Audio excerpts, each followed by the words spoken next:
దేవుని వాక్యం చదువుకుందాము. ఇర్మియా గ్రంథము 6వ అధ్యాయము 16వ వచనం నుండి చదువుకుందాం.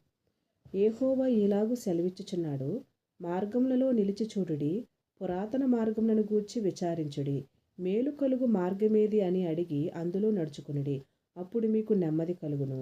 అయితే వారు మేము అందులో నడుచుకొనమని చెప్పుచున్నారు. మిమ్మును కాపు కాయుటకు నేను కావలి వారిని ఉంచి ఉన్నాను.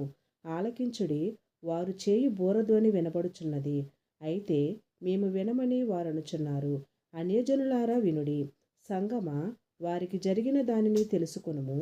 భూలోకమా వినుము, ఈ జనులు నా మాటలు వినకున్నారు, నా ధర్మశాస్త్రమును విసర్జించుచున్నారు. గనుక తమ ఆలోచనలకు ఫలితమైన కీడు నేను వారి మీదికి రప్పించుచున్నాను.